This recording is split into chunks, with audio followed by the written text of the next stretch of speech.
Buenas tardes a todos, muchas gracias por haber venido a participar del taller. Obviamente muchas gracias a la organización de APRESID por la invitación a dar esta pequeña charla. Corrección, del 2017 que estoy trabajando, no, 2007 ya sé. El foco principal de la charla, si bien el título marca en rodeos de cría, ¿sí? Mejoramiento de rodeos de cría, permítanme la licencia, quizás nos extendamos un poquito para hablar de cuestiones que son ajenas o que no son particularmente de la cría, ¿sí?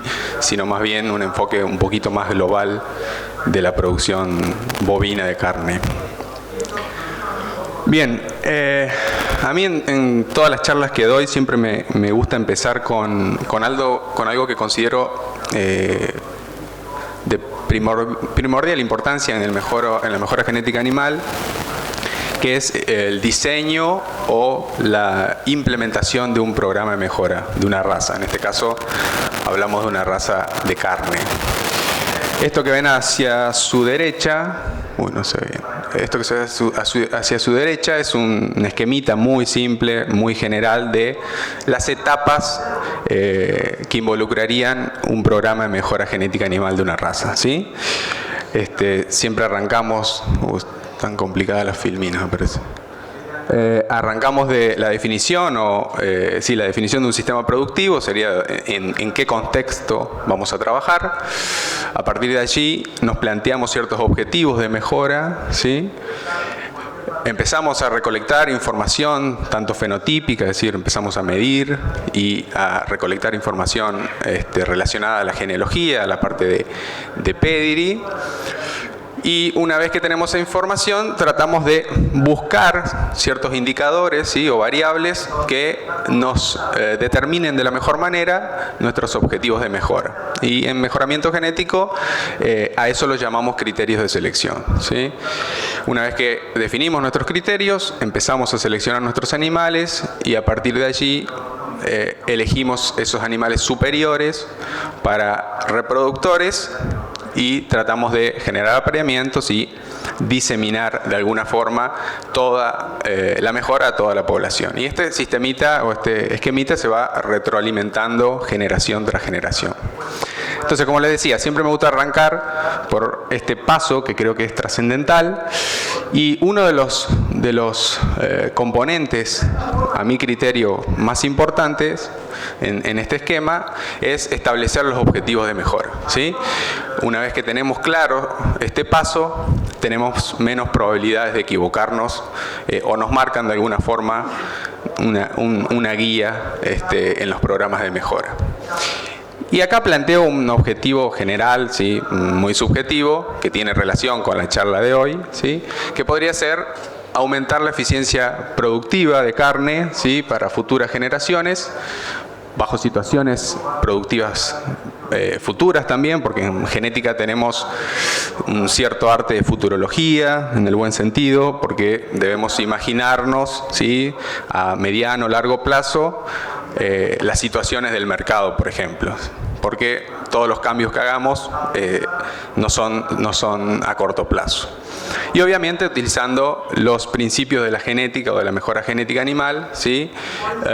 En los caracteres que en genética hablamos de caracteres económicamente relevantes, ¿sí? Son caracteres que tienen un impacto real en la rentabilidad de cualquier empresa ganadera. Bien, siguiendo el hilo de este objetivo de eficiencia productiva, me gustaría compartirles un par de filminas de lo que del contexto argentino en cuanto a eficiencias productivas, ¿sí? Quizá esto no resulte nada novedoso para algunos, ¿sí? Pero y a lo largo de la charla quizás le plantee más problemáticas que soluciones, pero creo que el diagnóstico, un buen diagnóstico, vale tanto como una solución. Bien, acá lo que ven es dentro de los datos más recientes que se pueden encontrar, es un parámetro de eficiencia, ¿sí? Es un parámetro que utilizó el Ministerio de Ganadería, tomando en cuenta las diferencias de stocks y de entrada y salida de los RENSPA sobre las vacas totales. Pero fíjense, si se alcanza a ver, esto fue hecho para todas las provincias. Acá puse algunos casos un poco más extremos, ¿sí? Fíjense, esto es Buenos Aires y Córdoba, donde los porcentajes de eficiencia están en torno de entre el 60 y el 75%, pero tenemos otras provincias, otros puntos un poco más relegados, en donde la eficiencia productiva es bastante menor, ¿sí? Esto para que vean por qué siempre hablamos de un contexto nacional con baja, o imaginamos un contexto nacional con baja eficiencia. Bueno, tenemos una variabilidad bastante importante.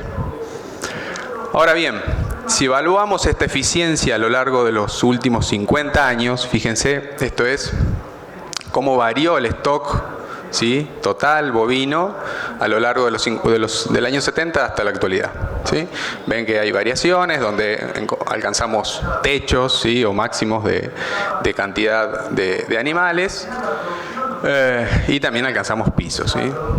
Y en lo que ven graficado en la línea verde, ¿sí?, es la producción en toneladas de res con hueso.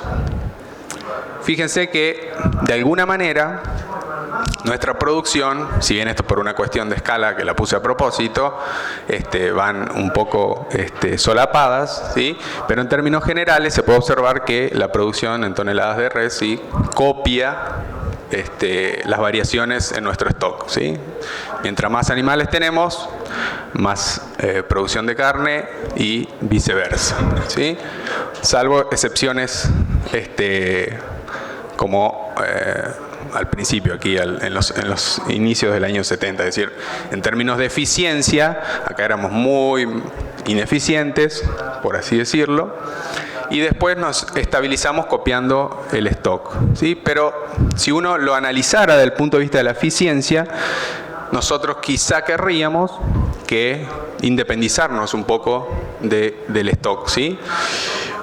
Si uno observara este mismo gráfico para algún otro país un poco más desarrollado en ganadería, ¿sí?, estas dos líneas forman prácticamente un embudo, ¿sí?, acostado. Es decir, el stock a lo largo, por ejemplo en Estados Unidos, el stock desde el año 60, 70 hacia la fecha viene cayendo, ¿sí?, año a año, y la producción de carne, ¿sí?, en toneladas de res va subiendo. Es decir, el parámetro de eficiencia ahí se nota muchísimo.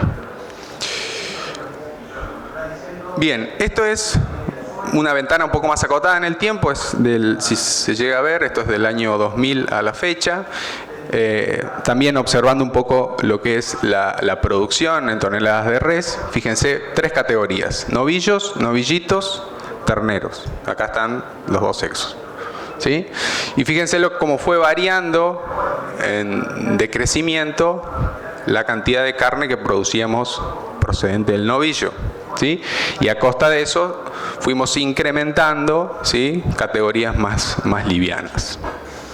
Y a su vez, lo que ven graficado en la línea roja, ¿sí?, es la cantidad de novillos que tenemos desde el año, acá está desde el año 2008 hasta la fecha, porque no conseguí información anterior, pero aquí habríamos alcanzado un techo, era uno de los picos de máximo stock que tuvimos, ¿sí? Quizá esta principal caída se da o está explicada también por la gran sequía que hubo en estos años, ¿sí? Pero después la tendencia se agravó, ¿sí? Seguimos en decrecimiento de la cantidad de novillos. Esto es solo novillo, no categorías más livianas, ¿sí?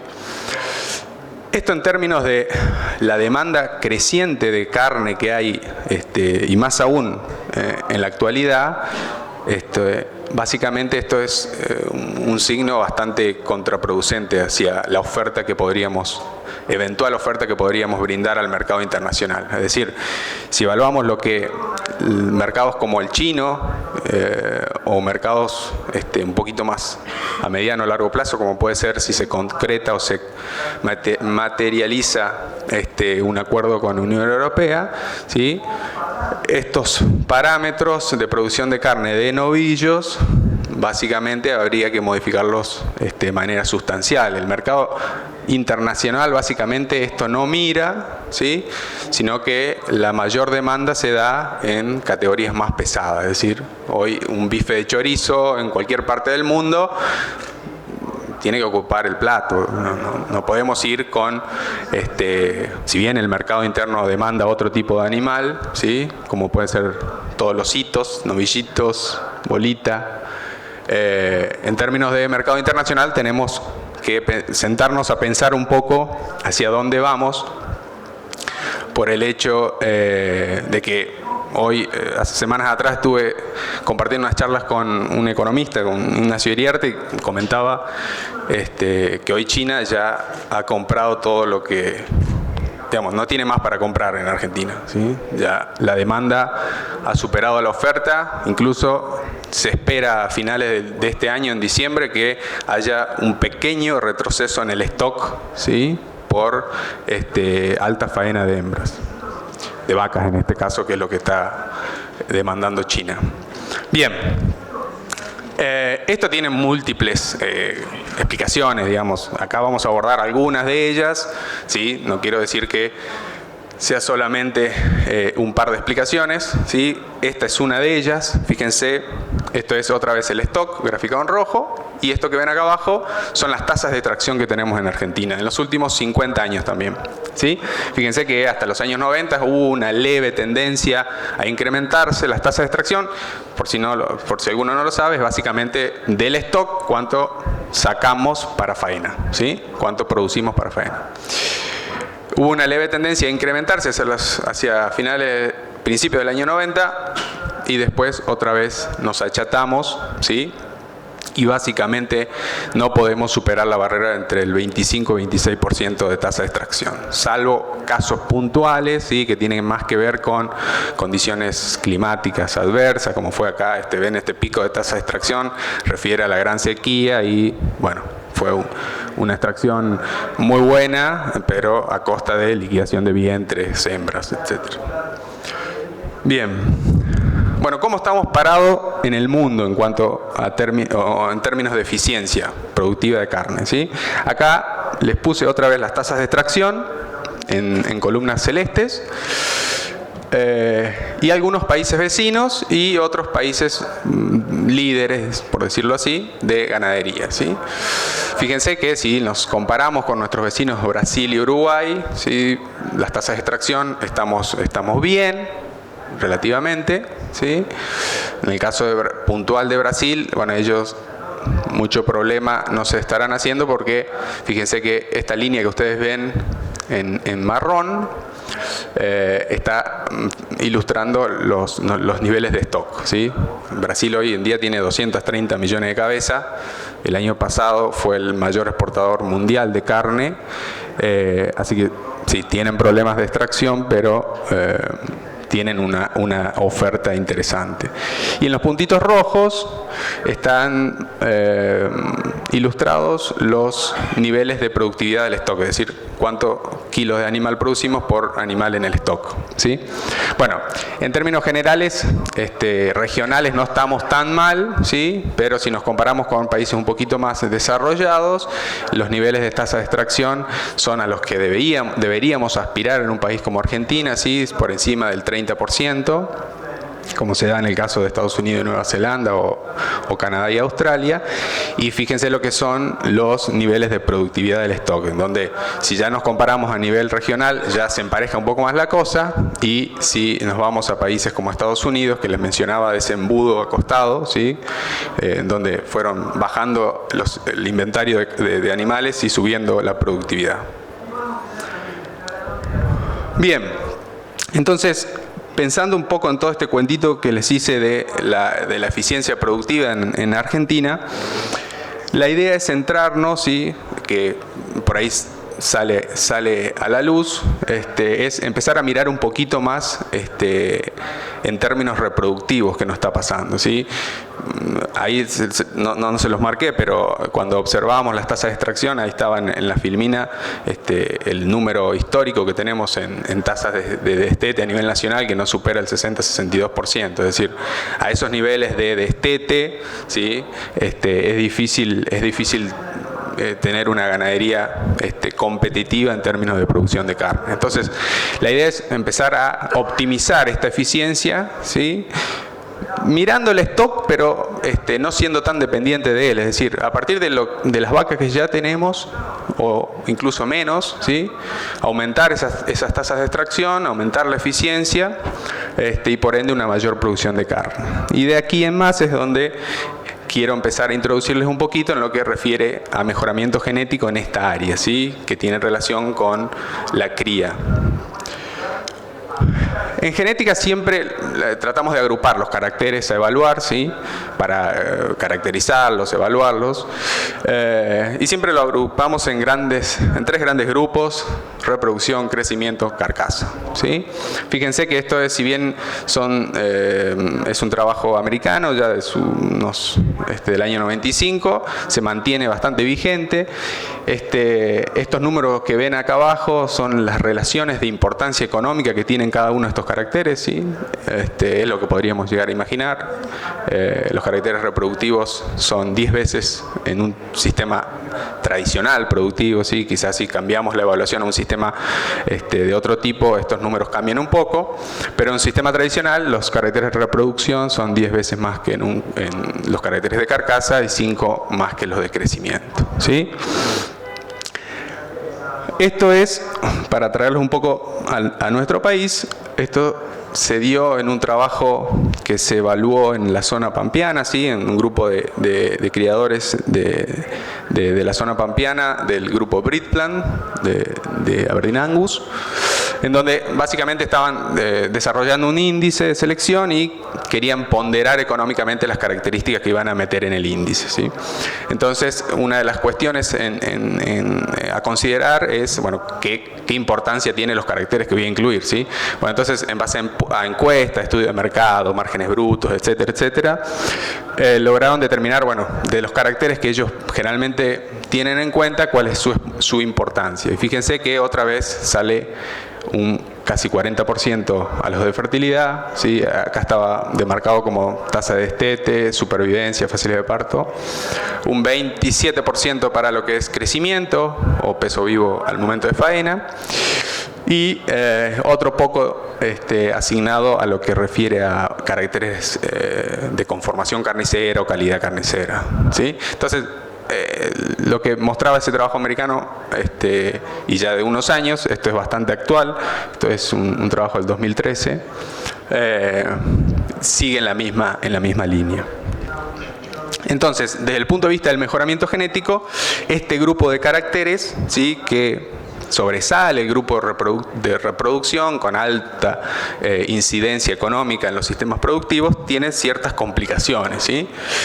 Una de las complicaciones es que este grupo de caracteres, como ven, esta relación de importancia 1, 5, 10, en términos de heredabilidades, ¿sí? En términos generales, decimos que los caracteres reproductivos son los menos heredables, ¿sí? Están en torno entre el 0 de heredabilidad hasta el 10-15%, no más que eso. En términos generales, y vamos a ver que hay algunas excepciones a la regla, ¿sí?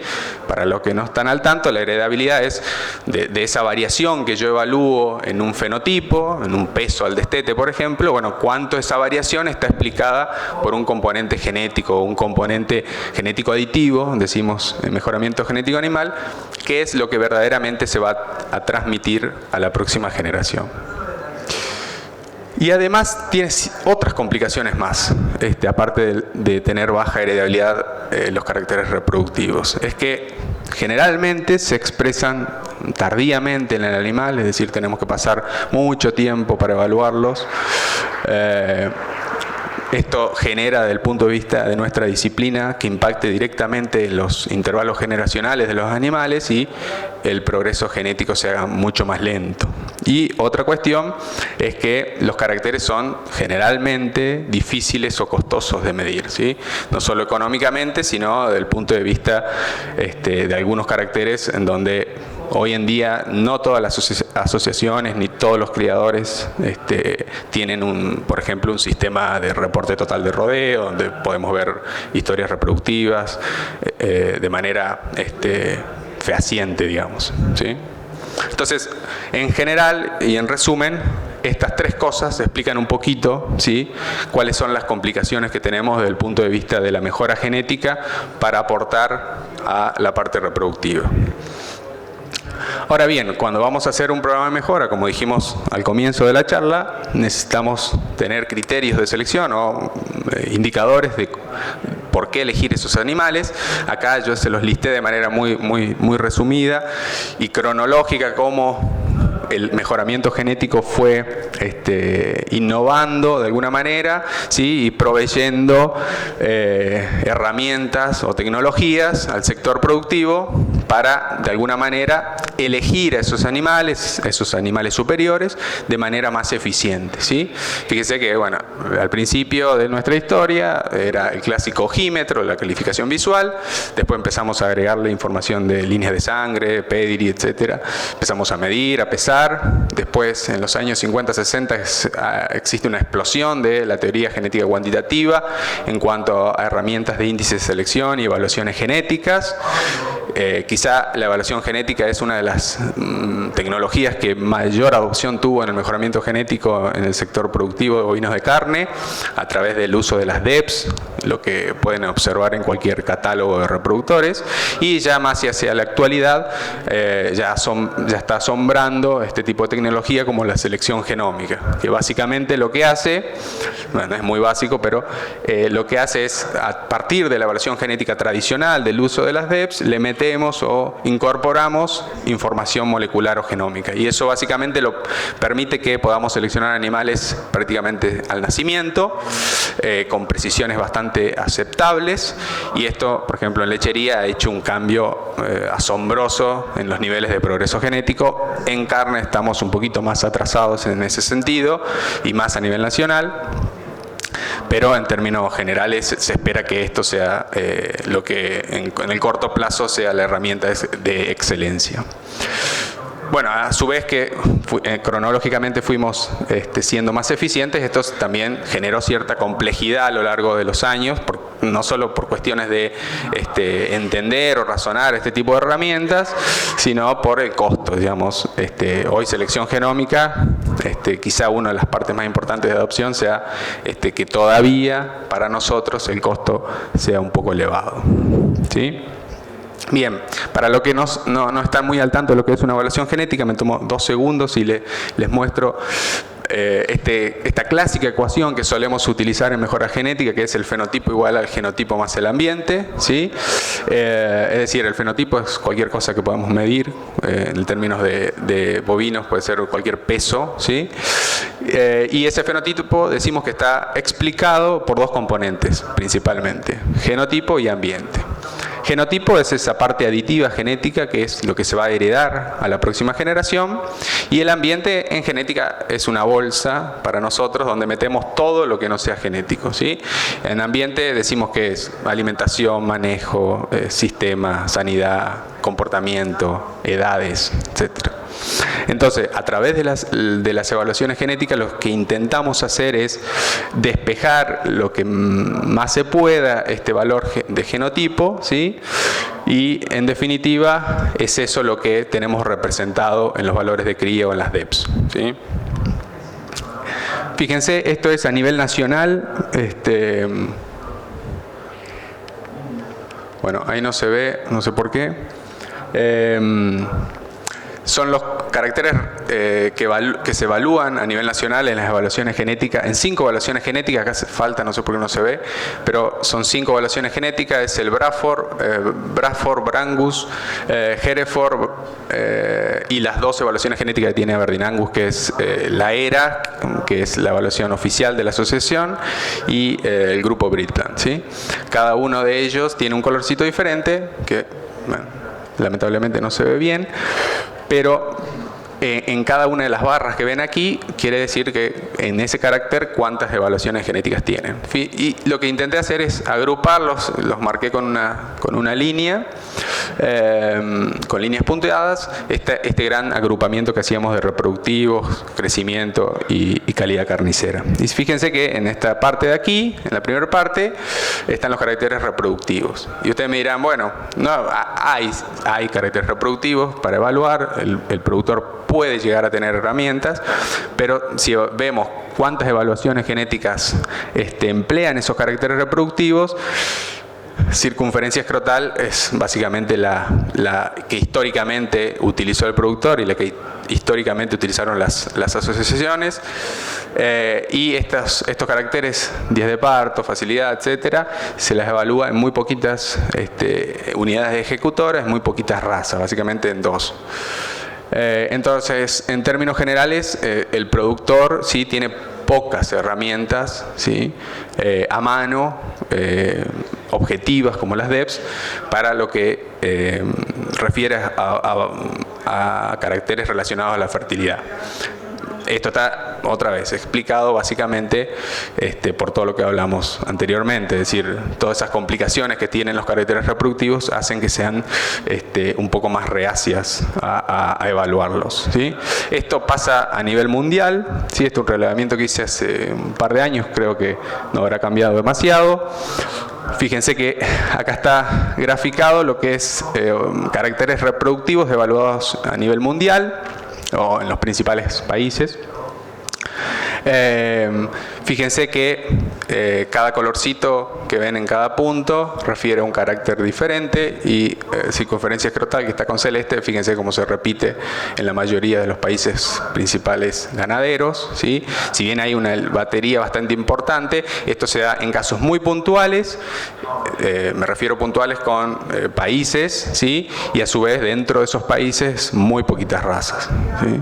Así que, digamos, lo que vemos a nivel nacional no está tan alejado de lo que pasa afuera tampoco. Entonces, resumiendo hasta acá, decimos que desde el punto de vista de la mejora genética animal hemos hecho un gran trabajo, un buen trabajo en lo que refiere a caracteres ligados al crecimiento o a la calidad carnicera. Otra vez, recuerden los atributos de estos caracteres. Y caracteres que podríamos haber hecho algo mejor o tenemos que ponerle más esfuerzo, refieren a caracteres ligados a la reproducción, ¿sí? Principalmente, y longevidad, eficiencia de alimentación, comportamiento, impacto ambiental, ¿sí? A través de las emisiones. Entonces, bueno, ¿podremos incluir más caracteres de la parte reproductiva? La respuesta es sí. ¿Sí?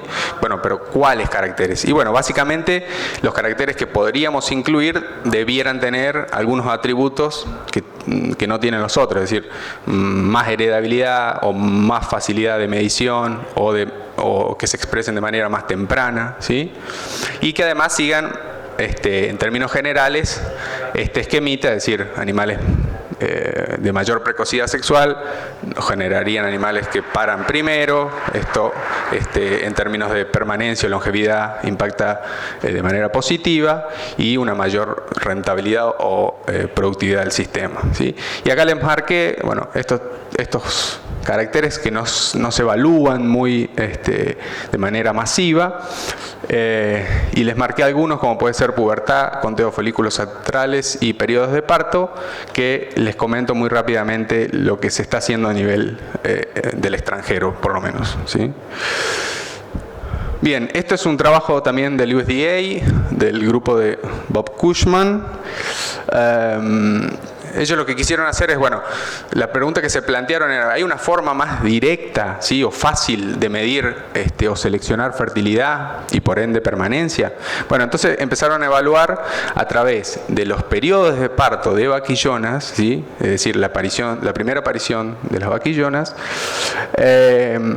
si parían en el primer tercio, en el segundo tercio o en el tercer tercio del periodo de parición, ¿sí? Está dividido cada 21 días por una cuestión de ciclos estrales de la vaca. Entonces, lo que observaron era que las vacas, vaquillonas, que parían su primera cría en el primer tercio, ¿sí?, la empezaron a seguir a lo largo de toda su historia reproductiva y observaron que estas vaquillonas, después vacas, permanecían, ¿sí?, en mayor porcentaje que lo que fueron las que parieron en el último tercio, por ejemplo, ¿sí?, en órdenes del 15%, y evaluándolo al noveno parto, otra vez se observó una diferencia del 17%. Y después, cuando evaluaban la productividad en términos de kilos de terneros destetados, ¿sí?, a lo largo de su vida, todas esas líneas oscuras que ven ahí, o negras, son las vaquillonas que habían parido por primera vez en el primer tercio. Hasta el sexto parto tenían mayores pesos al destete respecto a las vaquillonas que habían parido en el segundo o tercer tercio. Y esto lo intentamos ver en nuestro campo experimental, a ver qué había pasado. Era un grupo de vaquillonas que habíamos evaluado pubertad en estas vaquillonas, por el tema de que, bueno, hay una línea de la bibliografía que dice que la pubertad explica de buena forma la fertilidad posterior de la hembra, ¿sí? Entonces, habíamos determinado pubertad de estas vaquillonas y después vimos, bueno, cómo parían estas vaquillonas en su primer parto, y las agrupamos por temprano, las que habían parido en el primer tercio, versus el resto, es decir, las que habían parido en el segundo o tercer tercio están acá en tardío. Y empezamos a evaluar los caracteres que teníamos de estas vaquillonas y vimos que, bueno, las que habían parido primero habían nacido primero, ¿sí? Los pesos al destete no estaban demasiado diferentes, ¿sí?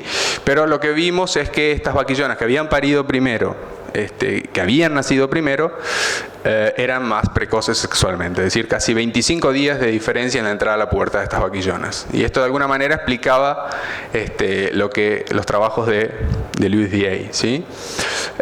Y cuando fuimos a ver en términos de parto hasta el destete de la productividad, sí vimos que estas vaquillonas no solo habían entrado a la pubertad de manera más temprana, sino que al parto se comportaban de buena forma, con buenos pesos o mayores pesos, mayor estado corporal, incluso 1 milímetro más de grasa subcutánea que lo que medimos al momento del parto. Y por una cuestión de edad, obviamente, ¿sí?, al destete estas vaquillonas habían producido en promedio 15 kilos de terneros más, ¿sí? Entonces, de alguna manera, reafirmábamos, obviamente los trabajos del USDA no necesitaban que lo validemos nosotros, pero de alguna manera vimos lo que estaba pasando de la misma forma, ¿sí? Y otro de los caracteres que, como les comenté también, tienen ciertas excepciones en cuanto a heredabilidades, por ejemplo, es el conteo de folículos antrales, ¿sí?, que es un carácter que está muy en boga en este momento a nivel mundial, y en Argentina hay como una intención de comenzar a evaluarlo. Básicamente lo que se hace es ecografiar a los animales a través del conteo de folículos antrales, nos dan un indicio de las reservas foliculares de la vaca en los ovarios, ¿sí? Es un carácter que tiene una heredabilidad de 0,30, que para ser un carácter reproductivo es muy buena heredabilidad, ¿sí? Y lo que se ha observado es que vaquillonas con alto conteo de folículos antrales tendrían mayores niveles de productividad, ¿sí? Esto también trabajo del USDA. Evaluaron el conteo de folículos antrales en los periodos de parto que le comenté recién y se fijaron que las que habían parido primero o eran más fértiles o más productivas tenían mayores niveles de conteo de folículos antrales. Son dos trabajos que dieron resultados similares.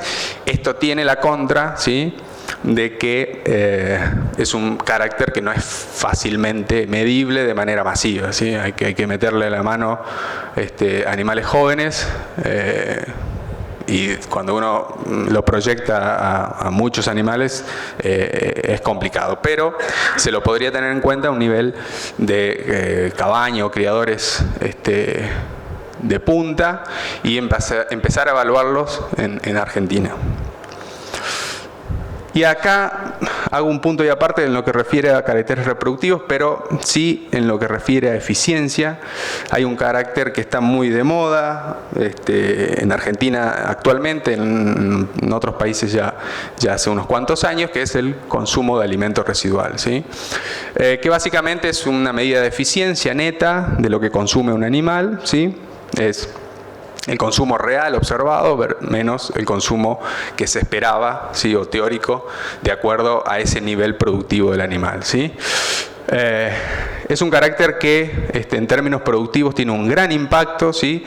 Se llama residual por una cuestión estadística, que para ajustar estos datos hay que planear una ecuación de regresión y que por ejemplo, acá graficamos consumo de materia seca versus ganancia diaria, ¿sí?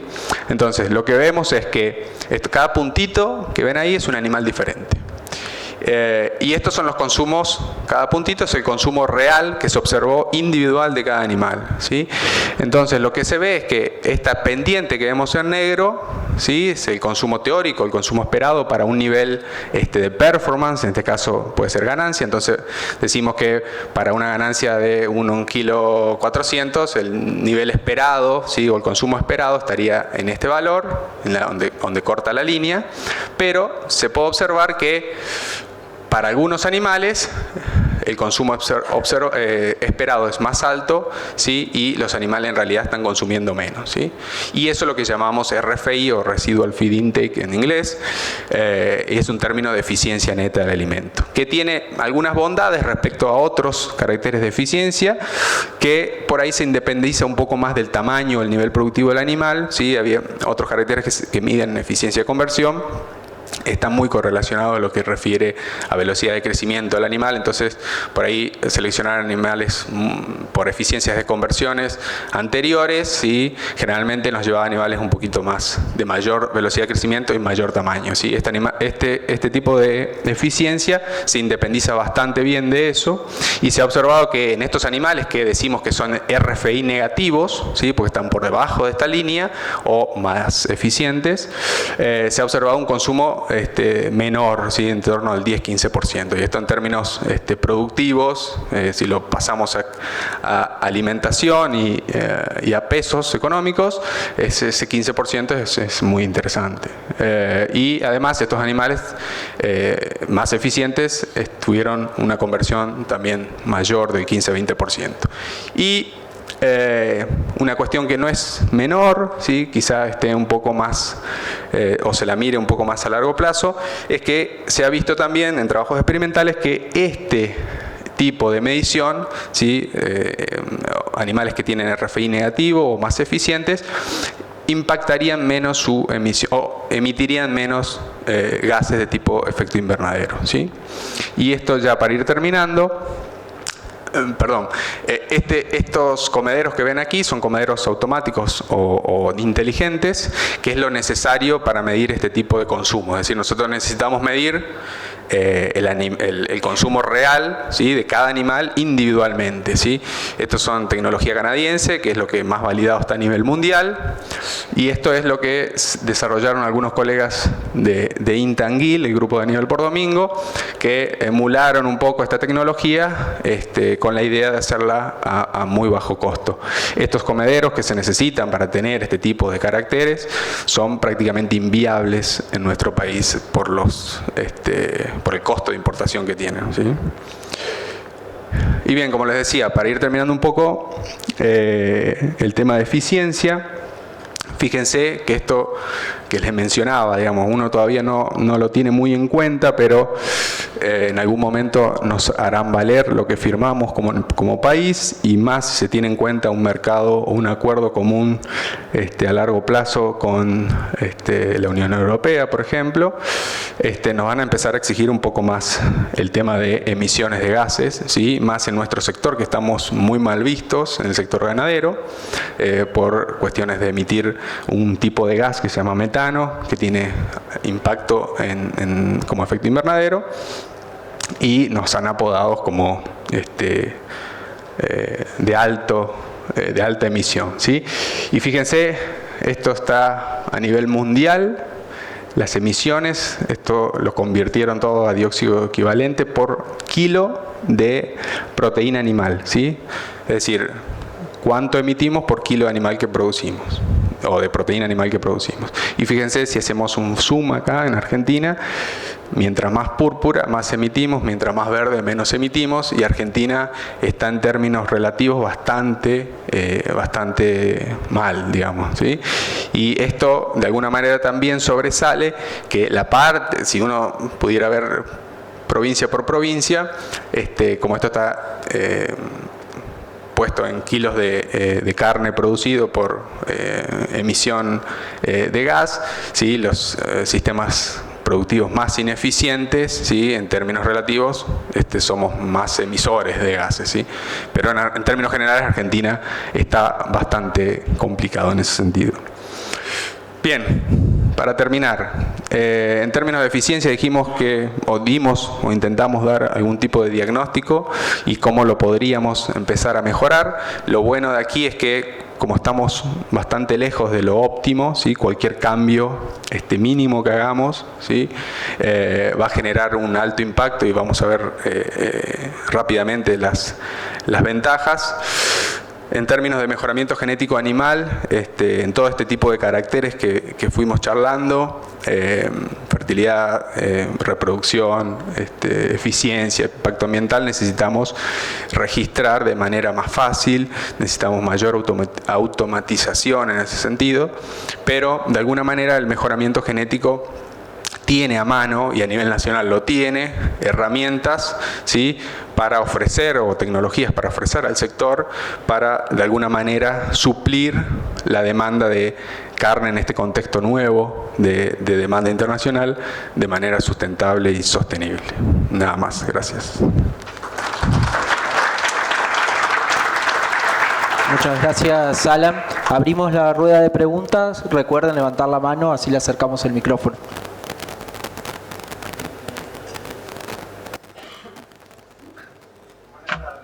Buenas tardes. La generación de gas de efecto invernadero es tanto más grande en Argentina y menor en Estados Unidos, Nueva Zelanda y Australia. Y básicamente por la forma de medirla. En este caso que yo mostré en este gráfico, está medido en términos de productividad. Entonces, mientras mayor o más productividad tenga el país, ¿sí? En términos relativos, va a emitir menos. No quiere decir que en valores absolutos lo haga menos, ¿sí? Pero en niveles de uno produce muchísimo, ¿sí? A costa de una menor quizá emisión en términos relativos, entonces el gráfico ese se tornaba un poquito más verde. Pero es no, es claro, sí, por eso es la relación entre eficiencia y emisión. Sí, puede ser o no, digamos. Si vos hicieras ese mapa, tonelada de gas generado, Sí. superficie, te da otra cosa.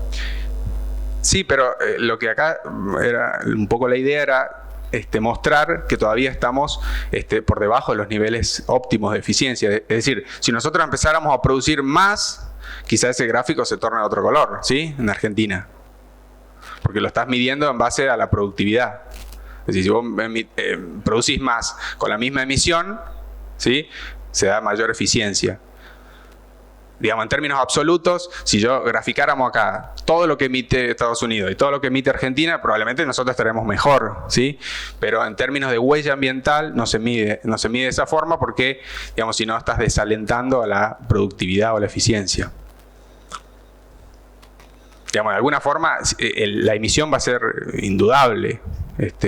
Y también hay mucha discusión en cómo medís esa emisión, es decir, si la haces de la tranquera para adentro, la haces de la tranquera para afuera, qué sé yo. Lo importante es las toneladas que generás, no el ratio. Sí, en parte, o también lo importante es las toneladas de producción que tenés con las emisiones que tenés. Esa es una segunda parte. También, sí. Gracias.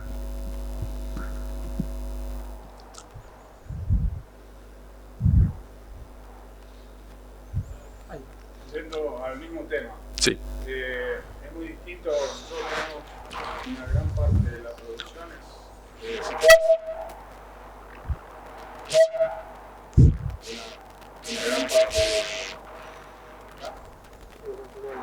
tenemos gran parte de la producción ganadera sobre Sí.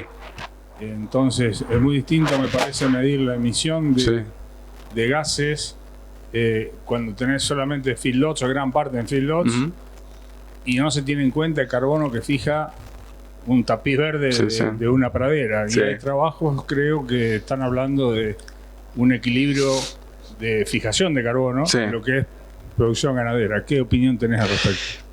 Seguro, digamos, acá hay una discusión terrible en términos de cómo medís primero esa emisión, ¿sí? En un principio, cuando salió el tema de empezar a hablar de emisiones de gases, a los sistemas pastoriles se le dio para que tenga y para que guarde, ¿no? Eran muy ineficientes en términos de emisión, ¿sí? Comparado, en ese momento cómo se medía la emisión, en términos de comparado con lo que son los sistemas más intensivos, que la alimentación es base de confinamiento a granos, etc. El tema es que ahí también surgió la discusión de decir, bueno, ¿desde dónde medís esa emisión? ¿Sí? Si medís del tipo que va y carga nafta para, no sé, dar de comer en el mixer, o medís solamente en términos de lo que come el animal y lo que producís, ¿sí? Yo creo que el tema del sistema pastoril en Argentina nos va a generar algunas complicaciones en ese sentido, ¿sí? Si bien esto que mencionás vos es cierto, pero quizá o debemos ir hacia sistemas pastoriles mucho más eficientes, mucho más intensivos, ¿sí? Que se entienda bien la palabra, muchos más intensivos desde el punto de vista pastoril, ¿sí? Porque los niveles de productividad que tenemos con superficies ocupadas por ganadería son todavía muy bajos, ¿sí? Y lo que primero sale a la discusión, gente que no está muy en el tema, es decir, bueno, sí, tienen cantidad de superficie ocupada y producen poco. Pero yo creo que el sector se va a plantear seguramente ir hacia sistemas mucho más intensivos, pastorilmente hablando, digamos, ¿sí?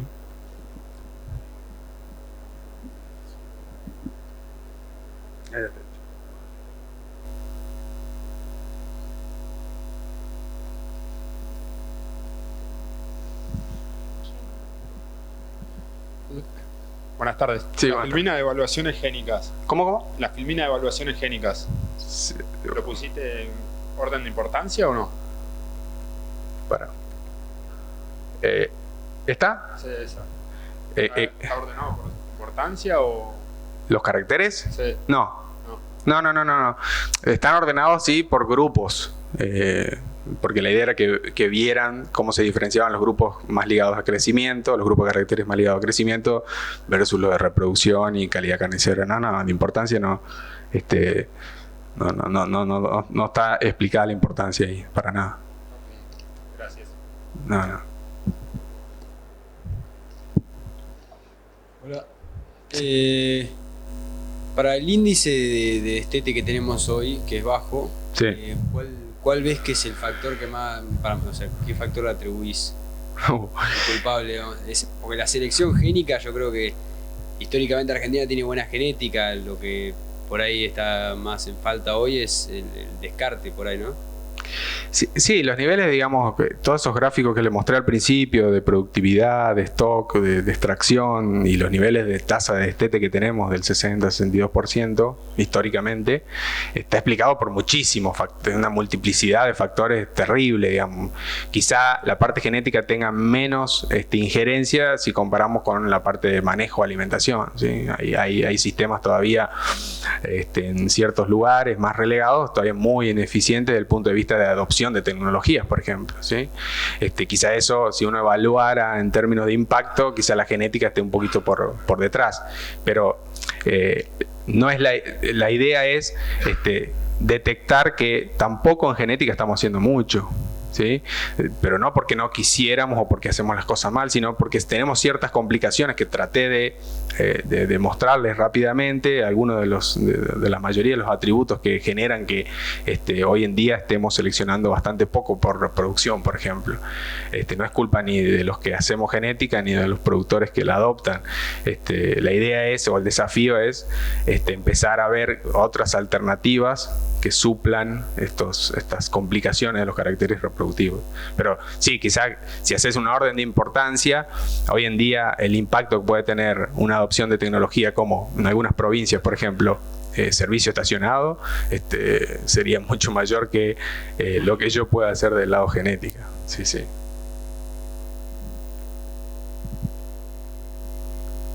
Sí, con el tema de la genética, las cabañas están haciendo poco y nada con fertilidad. Nada, yo diría más vale nada. Se basan básicamente en que tienen ese toro y esa vaca espectacular, muy bonita, y le siguen dando oportunidades, posibilidades. Y aparte el primer servicio se hace recién a los 2 años normalmente. Yo hace más de 25 años que hago servicio de 13 meses. Sí. Con preñeces en 60 días, el 90%. Toda la vaca que tengo es de vacas viejas, todas tuvieron el primer servicio a los 13 meses. No queda ninguna vaca vacía al tacto, queda en el campo. Vaca sin ternero al pie no queda en el campo. Y tengo una preñez del 95-96% en vacas, todos los años. Compré hace 2 años de una cabaña muy reconocida, 250 vaquillonas para servicio, que tenían 15 meses. 15. Le di servicio, pero preñé el 60%. No le voy a preguntar el nombre de la cabaña, ¿no? No te lo voy a decir ahora para no desprestigiar, pero una cabaña muy, muy, muy famosa. Y digamos, las vaquillonas llegaron y se sirvieron, básicamente fue eso. Sí, tenían 15 meses, tenían 320 kilos. Yo les doy servicio a las mías de 13 meses con 280 kilos. Sí, digamos, no sé. Pero históricamente, pero yo digo, para mí la genética es muy heredable la fertilidad, para mí, sí. Por esa forma que... Sí, la fertilidad fue históricamente, se discutió o se dijo que la fertilidad es de muy baja heredabilidad por el hecho de que está muy influenciada por el ambiente. Es decir, digamos, lo que se repite en cualquier campo, es decir, vaca flaca no se preña, esto tiene que ver, esa frase la explica todo de lo que refiere a un carácter reproductivo, es decir, está muy influenciada ambientalmente. Pero hay digamos, después hay otra línea de pensamiento que habla de lo que dicen fertilidad real, ¿sí? Son caracteres que quizás no lo podemos medir, pero que están, ¿sí? Y que son heredables. El tema particular de la cabaña no sabría, digamos. Bueno, en general las cabañas, vos vas y mirás y las vaquillonas que tienen servicio a lo sumo 18 meses, como máximo. Sí, la mayoría no hace servicio con toro precoz. El segundo servicio sin ternero al pie. Le dan los 18 meses, el segundo servicio lo dan sin ternero al pie. Yo lo hago de 13 meses, el segundo servicio tengo el ternero al pie. Tiene el servicio un mes antes que a la madre, sí. Un mes antes, y después al año siguiente le doy el servicio junto con las madres. Sí, es una buena medida, digamos, de seleccionar. Conozco cabañas que trabajan un poquito más fino el tema de la fertilidad, siguen torando a 12 meses, por ejemplo, si en toro muy precoz, que ha tenido muy buenos resultados, ¿sí? Pero es cierto que la mayoría de las cabañas tienen edades de entore no muy precoz, y la atención que le dan a la fertilidad básicamente es cualquier cabaña no se diferencia mucho de un productor general, es decir, mira la circunferencia escrotal de los toros, saca vaca vacía o vaca que no es tetoternero, y eso probablemente de alguna manera explique algo de la fertilidad, pero por otro lado nosotros desde el lado de genética debemos exigir un poquito más. Hoy en día una vaca que sale del campo por vacía,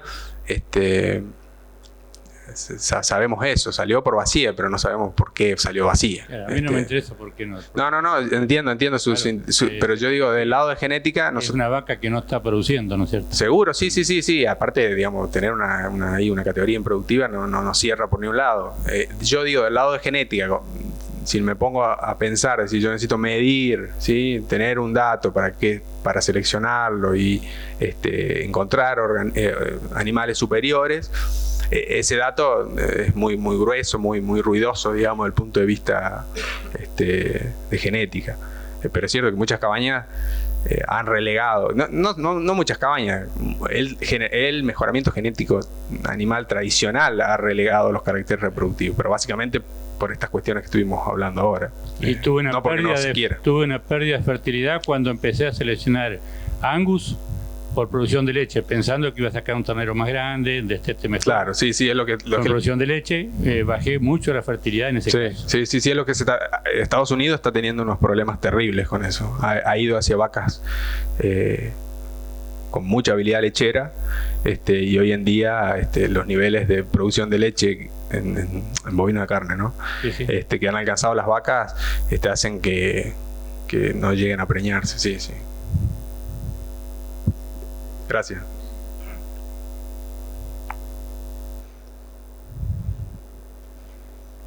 Yo soy productor de Paraguay. Bien.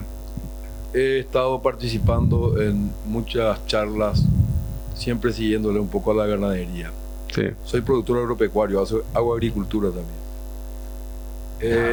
Las charlas son... Todos los temas relacionados a ganadería son más o menos idénticas.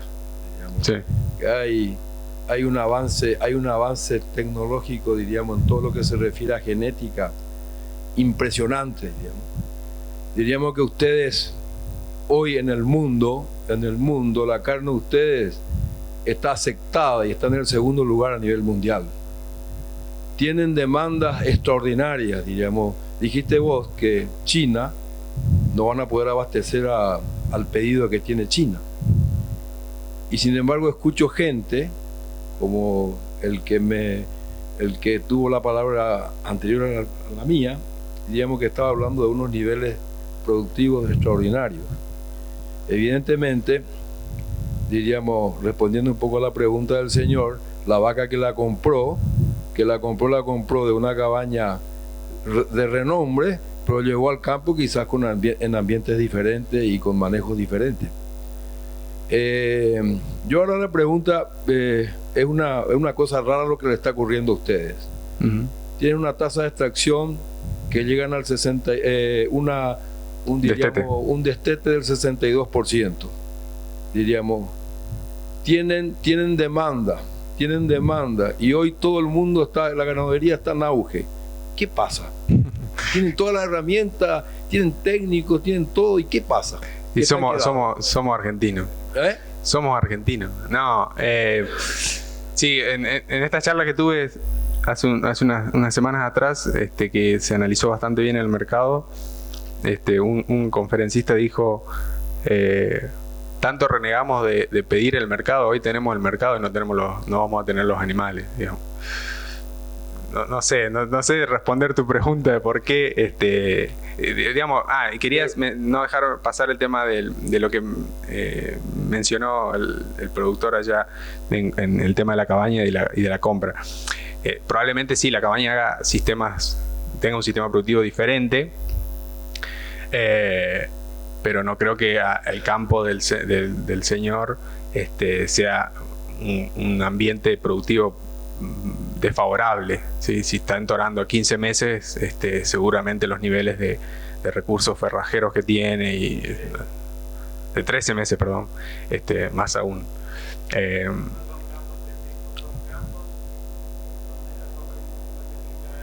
Claro, sí.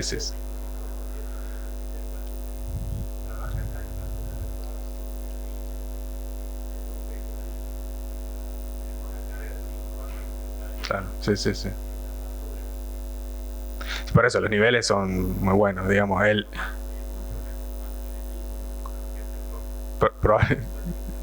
sí. Sí.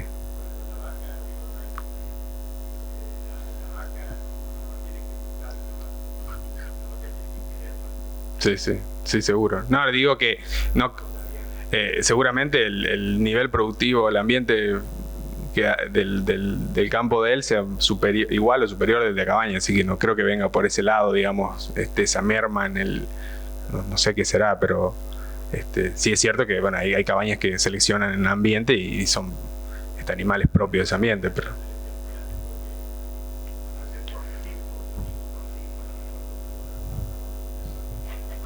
Sí. Sí.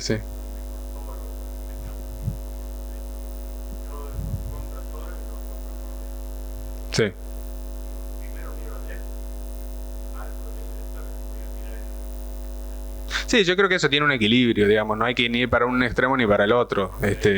Uno siempre...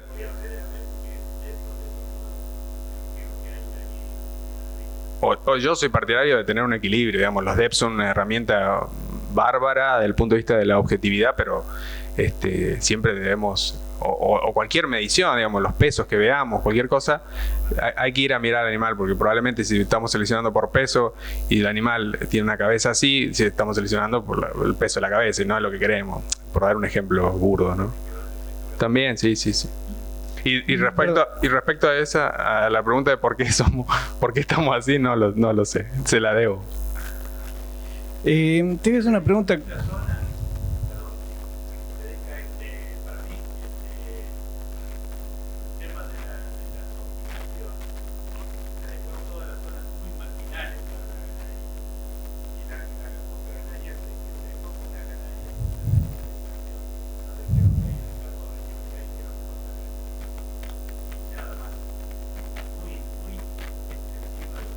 Sí, probablemente en algunas provincias.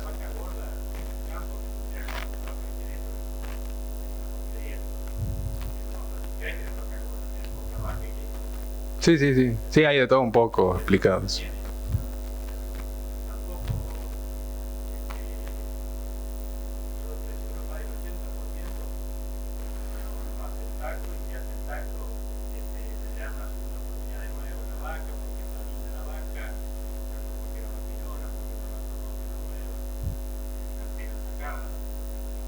¿Tenemos tiempo para una última pregunta?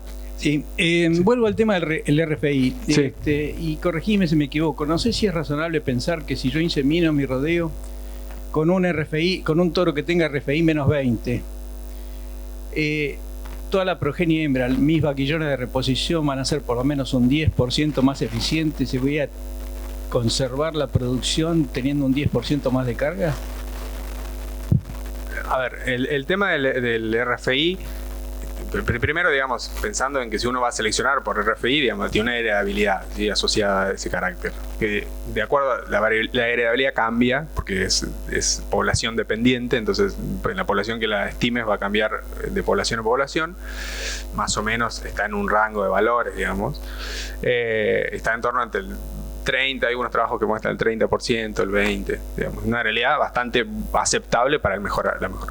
Lo que no quiere decir es que todo es heredable, es decir, si yo voy a seleccionar un animal como reproductor de muy buena heredabilidad, supongamos que tengamos una DEPS para RFI, que es lo que tienen los americanos hoy en día, nosotros no lo tenemos todavía, no quiere decir que toda la descendencia va a ser eficiente.